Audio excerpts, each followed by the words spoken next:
the stripping of the self-sufficiency, you just used the word humble.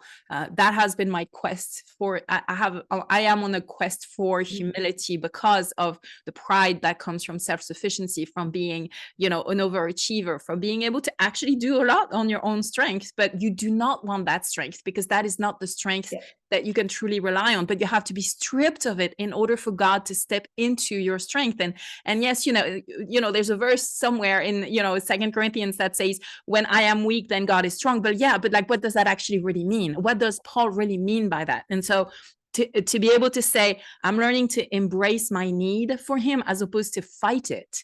That is truly, I think, what those of us who are those overachievers, we need to learn. And it's something we embrace. And so I love your heart, because God has fought for humility to become the hallmark of your life. Amen. And one thing you mentioned, that verse, interestingly, a few months ago, I remember my nephew, who's a college senior now, had texted me and said, hey, Lina, he had a Fellowship of Christian Athlete meeting, and he needed a verse. He goes, what's that verse that he talks about taking your weakness and turning them into strengths? And I said, no, wait. At first, because I knew what he meant, which verse. And I said, it's not what it says, though. He doesn't say. It's interesting, because I think subconsciously we as American go-getters, because American spirit, like I'm in the US now for so many years, and I think we have double whammy. We've got the Arab, go get him, because like with the Lebanese, because of the war, like go get him, and then you've got the American, like cowboy spirit, right? But the verse isn't God will turn our weakness into our strengths. The verse is God will step into our weakness and he becomes our strength. And that's a completely different, that doesn't, it's a really an important nuance, because like even now, right now, like some of the lessons that I'm living and some of the outcomes that I have expected in ministry, it's painful not to see them. In fact, some of it has been shocking to me. Like, where are you, God? How? I remember a few days ago praying, like, God, how? I don't understand. Why is this?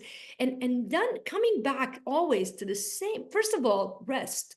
Like God invites us to rest, not to strive. Like we want to strive, and we feel like the more I produce, if I get the job done, if I graduate, if I do this, if I do that, and even when you don't want to be overachieving, like you're saying, I'm doing it for you, God, it's your kingdom, like right. But he doesn't need it, first of all. And I don't see any way, like I still think about it now, I just don't see any way where we can learn these things without experiencing the lack in whatever area of sufficiency.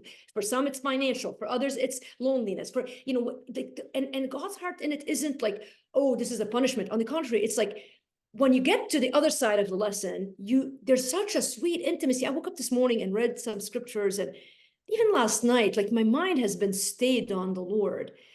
And I'm telling you, like, I say this because I think sometimes when you say language like this, you sound so Christian, but the truth is, I've fought for it. The Lord has, I feel so much like Jacob wrestling with, like, so much of my life has been that. So it's not like I woke up, oh, this is all so wonderful. I grew up in a Christian home. I love Jesus. I read my Bible every day journal.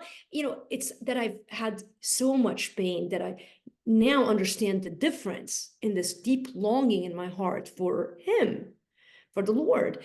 And I want more of it. I don't think I'm scratching the surface of it, but I'm afraid, because I think about Jesus too, like Gethsemane, like how do we get to the resurrection if we don't allow the crucifixion? And so a lot of things still have to die, and the Lord is faithfully allowing that.